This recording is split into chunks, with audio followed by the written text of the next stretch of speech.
A very good morning to my dear students of class 9th. बच्चे, in the last AV assignment we discuss about what is valency. तो आप बता सकते हो आप कि वैलेंसी क्या है?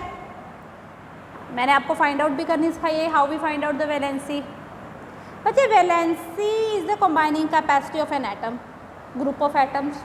कंबाइनिंग कैपेसिटी जो होती है उसे हम क्या बोलते हैं? वैलेंसी बोलते हैं. इन दिस क्लास बच्चे we discuss about variable valency कि वेरिएबल वैलेंसी क्या, हम इसके बारे में डिस्कस करेंगे इस क्लास में. देखो, वेरिएबल वैलेंसी बच्चे अभी आपको वैसे मैं समझाती हूँ कि है क्या बिफोर रीडिंग द चैप्टर ना. बच्चे, कुछ ऐसे एलिमेंट्स होते हैं जिनकी ना वैलेंसी जो है वो कभी तो वैलेंसी अपनी कुछ और दिखाता है, कभी कुछ और. जैसे हम आयरन के ले लेते हैं, कभी तो आयरन वैलेंसी अपनी 2 दिखाता है और कभी आयरन अपनी वैलेंसी जो है वो 3 दिखाता है. जब ये कभी 2 वैलेंसी बना लेता है, कभी 3 बना लेता है, तो उसे हम वेरिएबल वैलेंसी बोलते हैं. क्या बोलते हैं? Variable valency. क्लियर? ओके. अभी बात ये आती है कि वो वैलेंसी ऐसे कैसे बना लेता है, कैसे अलग अलग वैलेंसी बना लेता है. तो बच्चे ये क्या करता है कि अभी मैंने आपको लास्ट टाइम बताया था कि जो शेल्स हैं, ठीक है, वैलेंसी जो है वो आउटर मोस्ट शेल में होती है. जैसे कि मैं लिथियम की बात कर रहा हूँ, लिथियम, ठीक है, फर्स्ट इलेक्ट्रॉन 2, फर्स्ट शेल में 2 इलेक्ट्रॉन, देन 1 इलेक्ट्रॉन. सोडियम की बात करते हैं, फर्स्ट में 2 इलेक्ट्रॉन, देन 8, देन 1. ठीक है बच्चे. अभी जो ये वाला शेल है ना, ये लास्ट शेल है. आपको बताया था इसे हम लास्ट शेल बोलते हैं और क्या बोलते हैं? आउटर मोस्ट शेल, या हम बोलते हैं वैलेंस. ठीक है, वैलेंस शेल. तो ये जो शेल है ना, लास्ट वाला पुत्र जी, इस शेल में से ना वो जो हमारी वेरिएबल, अगर मैं बोलूँ इसकी वैलेंसी कितनी, Na के पास लास्ट में कितना इलेक्ट्रॉन है? 1 इलेक्ट्रॉन है. तो मैं बोलूँगी कि Na की +1 वैलेंसी है. जो बच्चे ये लास्ट से पहले वाला शेल होता है ना, ये वाला, ठीक है, इन्हें हम पेनल्टीमेट बोलते हैं. पेनल्टीमेट क्या बोलते हैं? यहाँ पे लिखा भी है आपकी बुक में, पेनल्टीमेट. ठीक है. जब कोई भी हमारे पास कोई एक्स, सपोज करो कोई एक्स एलिमेंट है, कोई भी एलिमेंट है, उसने क्या किया, लास्ट शेल में से रिड्यूस कर दिया, एक लॉस कर दिया, मीन्स अपना इलेक्ट्रॉन, और यहाँ से भी लॉस कर देता है वो बीच में से, मीन्स सेकेंड लास्ट में से, पेनल्टीमेट शेल में से. क्लियर? जब ऐसा कुछ होता है तो ये जो एलिमेंट है ना एक्स, ये 2 वैलेंसी शो करेगा, मीन्स 2 या मोर देन 1, हम ये बात करेंगे, ये मोर देन 1 वैलेंसी शो करेगा. तो इसे हम क्या बोलते हैं? Variable valency. क्या बोलेंगे इसे हम? Variable valency. Variable valency. Clear बच्चे? I hope you understand. Now start. Certain element exhibit more than 1 valency and they show variable valency. अभी क्या रीजन क्या है कि atom of an element can some time loss more electron than are present in its shell, valence shell. There is loss of electron from their penultimate shell too. Therefore such an element is said to exhibit variable valency. If an element exhibit 2 different positive valencies, अगर कोई element 2 positive valency दिखा रहा है, we use suffix, हम क्या use करते हैं उसके नाम पर? OUS यूज़ करेंगे for the lower. जैसे अभी आयरन का मैं बोलती हूँ कि आयरन को हम, ठीक है, अभी आयरन है, आयरन का अगर उसने वैलेंसी +2 दिखाई है तो हम उसे बोलेंगे फेरस, RUS, ये सुफिक्स, ये पीछे. ठीक है. तो अगर +3 दिखाएगा, मीन्स ज़्यादा वैलेंसी दिखाएगा, फिर हम फेरिक, यहाँ पे IUS की जगह इक लगा देंगे. तो ये यहाँ पे देखो आपके पास टेबल नीचे बनाया रखा है इन्होंने, मैं यहाँ से आपको सब एक्सप्लेन करूँगी. अगर हायर वैलेंसी तो उसके लिए हम इक लगाएंगे. Modern chemist use Roman numbers in place of these trivial names. तो वो क्या करते हैं? रोमन नंबर्स जो है वो यूज़ करते हैं. वो आपने देखा होगा किसी रिएक्शन के नीचे लिखा होता है आयरन 2 ऑक्साइड, आयरन 3 ऑक्साइड, वहाँ पे. ठीक है. तो अभी यहाँ पे इन्होंने टिन की एग्जांपल दी है. क्लियर बच्चे? ये क्या है? स्टेनिक, टिन है, 2 है ना, तो स्टेनस क्लोराइड है ये. क्लियर? Stannous chloride. इसे कैसे लिखेंगे? अभी स्टेनस किसकी फॉर्म है? टिन है. स्टेनस टिन 2 क्लोराइड, ये भी नाम ठीक है इसका. क्लियर। यहाँ पे देखो 4 है ना, यहाँ पे आ गया स्टैनिक, अभी यहाँ पे 2 थी तो OUS कम है ना, तो हमने कम OUS फॉर लोअर, लोअर के लिए हम सुफिक्स OUS यूज़ करते हैं और हायर के लिए हम IC यूज़ करते हैं। यहाँ पे IC है, ये देखो स्टैनिक क्लोराइड, टिन 4 क्लोराइड, ये देखो 4। आपको मैंने बताया ना क्रिस्टन क्रॉस मेथड आपने किया था। अगर सपोज करो अभी मैंने आपको बोला कि मेरे पास SnCl4 है, तो ये बताओ जी Sn की यहाँ पे वैलेंसी कितनी है। बच्चे हमें एक बात तो पता है कि Cl की वैलेंसी -1 है, ठीक है। तो यहाँ पे कुछ नहीं, तो यहाँ पे 1 है, तो ये किसकी वैलेंसी है, Cl की होगी, Cl -1, और ये किसकी वैलेंसी होगी, ये Sn की होगी, दैट इज 4+। ऐसे जैसे अभी मैंने SnCl2 है, तो यहाँ पे Sn की क्या वैलेंसी है, Sn की 2 वैलेंसी है, और Cl यहाँ पे कुछ नहीं लिखा मीन्स 1 है, तो इसकी क्या होगी 1-, ठीक है। अगर ये नेम से मीन्स क्रिस्टन क्रॉस मेथड का उल्टा है, ये रिवर्सिबल है ये उसका। Non metal like nitrogen, phosphorus and sulphur also show variable valency. Nitrogen and phosphorus exhibit valencies of 3 and 5।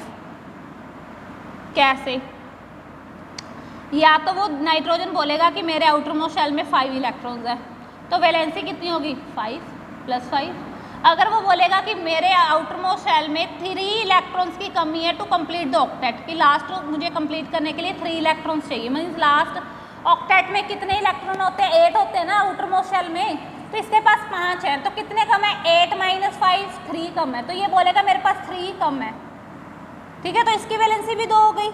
ऐसे ही सल्फर या तो अपनी वैलेंसी बताएगा 2 मीन्स 2 है, या 4 है, या 6 है।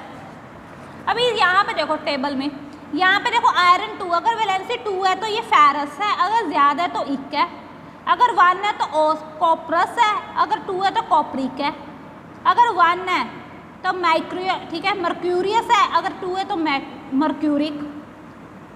इन दिस वे बच्चे ये टेबल यहाँ पे ये देखो फॉर्मूला इनका सभी का डिफरेंट है, क्लियर। यहाँ पे देखो ये 3 किसकी वैलेंसी Fe की, और ये 2 किसकी वैलेंसी ऑक्सीजन की। यहाँ पे देखो इन्होंने कुछ वैलेंसी नहीं लिखी नहीं ना यहाँ पे FeO, लेकिन हमें तो पता है कि इसकी 2 नेगेटिव है, यहाँ पे भी आयरन 2 लिखा है, इसकी 2 पॉजिटिव है। तो आपको याद करवा देती हूँ मैं ये वाला भी क्राइटेरिया। तो कैसे था बच्चे, FeO लिखा है, यहाँ पे बच्चे O की वैलेंसी हमारे पास क्या होती है 2 नेगेटिव होती है, और Fe की क्या 2 पॉजिटिव। जब ये क्रिस्टन क्रॉस मेथड से Fe2O2 बना ना, तो ये कैंसिल आउट होकर FeO हो गया, क्योंकि 2 दोनों कैंसिल ईच अदर हो गए यहाँ पे, क्लियर बच्चे। तो ऐसे, लेकिन अगर मैं बोलूँ कि Fe की वैलेंसी कितनी है, यहाँ पे ये Fe की वैलेंसी कितनी है, तो यहाँ पे इसकी वैलेंसी +2 है, और इसकी वैलेंसी कितनी है -2, clear. Formula next, atom of elements combine to form molecules, so it is possible to represent the molecule in term of symbols of the constituent atoms. The symbolic representation, बच्चे जब हम किसी चीज़ को सिंबॉलिक, यहाँ पे ये देखो लिखे हैं ना, ये सिंबॉलिक रिप्रेजेंटेशन है किसी भी मॉलिक्यूल की देते हैं, तो हम उसे फॉर्मूला और मॉलिकुलर फार्मूला बोलते हैं। मॉलिकुलर फार्मूला जो है बच्चे उसे केमिकल फार्मूला भी बोलते हैं, जिसमें हम सिंबल्स यूज़ करते हैं, ठीक है, मॉलिक्यूल के लिए किसी भी एलिमेंट के। अब मॉलिक्यूल ऑफ एन एलिमेंट में कंटेन, अभी कोई भी मॉलिक्यूल है उसमें 1 और मोर, एक या एक से ज़्यादा एटम हो सकते हैं। जैसे कि हम हाइड्रोजन की बात करें H2 होता है ना, तो 2 एटम हो गए यहाँ पे, ऑक्सीजन O2, ये देखो 2 so 2 atoms are there, they all contain 2 atoms, clear. Next, in case of compound, अगर हम कंपाउंड की बात करें, यहाँ पे हम एलिमेंट की बात कर रहे थे, now we talk about the compound, when we talk about the compound the molecule contain different atoms. Now यहाँ पे डिफरेंट एटम्स है, आप वाटर की बात ले लो H2O, clear. How many atoms, hydrogen के वाटर में कितने एटम्स होते हैं, लास्ट टाइम भी मैंने आपको वाटर की एग्जांपल दी थी आई थिंक, क्लियर। तो वाटर में 2, इसका कितना 1 atom of oxygen, 2 atom of water, hydrogen, sorry not water, 2 atom of hydrogen. In case of compound, the molecule contain different atoms united in a certain fixed ratio represented by placing symbols of the element present in it side by side, indicating their numbers written in subscripts. CH subscript देखो CH4Cl represent, अभी CH4Cl से क्या है कि N कितना है, ammonium, ये क्या है, ये अमोनियम क्लोराइड है, इसमें एक बच्चे यहाँ पे n के पास कुछ नहीं लिखा है, एक नाइट्रोजन है, 4 हाइड्रोजन है और एक Cl है। Cl means chlorine. Clear. Na2CO3, Na sodium, 2 sodium atoms हैं, एक कार्बन है और 3 ऑक्सीजन एटम्स है। यहाँ पे देखो 2 to the 4 हाइड्रोजन एटम है। देखो ये जो नीचे है ना सबस्क्रिप्ट, ये इसके साथ मल्टीप्लाई होगी। 2 to the 4 हाइड्रोजन कितने 2, ऑक्सीजन के पास यहाँ पे कुछ नहीं लिखा तो यहाँ पे 1 है। क्या है यहाँ पे 1 to the 2, ऑक्सीजन कितने 2, 4 atoms of hydrogen and 2 atoms of oxygen. ठीक है, ओके बच्चे। नेक्स्ट डज, यहाँ पे उन्होंने लिखा है water represents 2 molecule of water. यहाँ पे 2 मॉलिक्यूल मीन्स पानी के कितने आगे 2 है ना, तो 2 मॉलिक्यूल बन गए। तो बच्चे यहाँ पे डाई हाइड्रोजन ऑक्साइड इसलिए लिखा है, डाई मीन्स 2, H2 कितने हैं 2 है ना, तो इन्होंने क्या लिख दिया डाई। डाई मीन्स 2, डाई का मतलब अपने आप में 2 हाइड्रोजन ऑक्साइड है। Clear. H2O means hydrogen oxide, each containing 2 atoms of hydrogen and 1 atom of oxygen. यहाँ पे कितने एटम्स है इन्होंने बोला, इन्होंने डाई हाइड्रोजन ले लिया ना बच्चे, डाई हाइड्रोजन ले लिया हाइड्रोजन में। ठीक है, तो इन्होंने बोला है हाइड्रोजन क्या है H2, हाइड्रोजन क्या होता है H2। यहाँ पे कितने H2 हैं 2, तो इन्होंने क्या ले लिया कि हाइड्रोजन कितने 2 हाइड्रोजन है, तो डाई हाइड्रोजन ऑक्साइड्स। ऑक्साइड क्यों लिया, क्योंकि O कितना अकेला है, यहाँ पे O2 नहीं है ना, O2 नहीं है, तो इन्होंने क्या बोला कि ये ऑक्साइड अकेला, क्या है ये ऑक्साइड। HO क्या बना हाइड्रो ऑक्साइड, लेकिन यहाँ पे H2 है, H2 मीन्स हाइड्रोजन, O का ऑक्साइड ले लिया। कितने हैं दोनों 2, तो 2 हाइड्रोजन ऑक्साइड को हम कैसे लिखेंगे di hydrogen oxide. Thus by looking at the formula we understand the ratio in which the different atoms are united to form the molecule. Significance क्या है बच्चे, देखो both the molecule and molecular mass of the compound, दोनों क्या करते हैं represent molecule और molecular mass। ठीक है, respective number of different atom present in one molecule of the compound, the ratio of respective masses of the element present in the compound। जैसे कि for example CO2 की बात कर लें, CO2 में कार्बन डाइऑक्साइड है मॉलिक्यूलर फॉर्मूला। क्लियर बच्चे। अभी इसमें क्या है कि 1 कार्बन एटम है जो कि केमिकली किसके साथ कंबाइन हुआ है, 2 ऑक्सीजन एटम्स के साथ कंबाइन हुआ है। इसका मॉलिक्यूलर फॉर्मूला क्या बनेगा, देखो हाई कार्बन डाइऑक्साइड का 44, कैसे बनेगा 44, एटॉमिक मास कार्बन का 12, ऑक्सीजन का कितना होता है 16, 16 इंटू 2 32, 32 प्लस 12 44। ऐसे तो आपको कुछ समझ नहीं लगता ना, वो बली। Let's again we can solve this. देखो ध्यान से देखो, ठीक है कैसे किए इन्होंने ये। ए होता है एटॉमिक मास, क्या होता है एटॉमिक मास, कार्बन का होता है 12, ऑक्सीजन का होता है, ठीक है यहाँ पे हमारे पास CO2 है ना, तो ऑक्सीजन का होता है हमारे पास 16।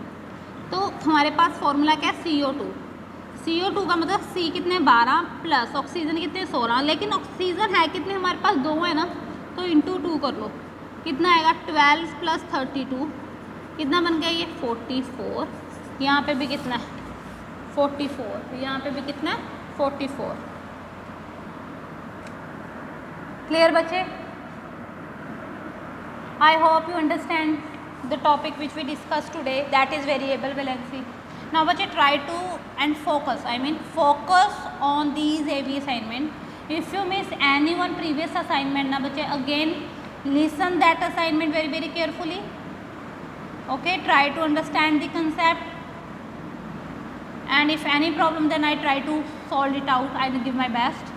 And बच्चे try to learn, I again tell you that try to learn the elements, the name of the elements. Okay, clear बच्चे, because that is very very important. If you learn the elements, you learn the atomic number, then you are able to find the valency. First you find out the valency.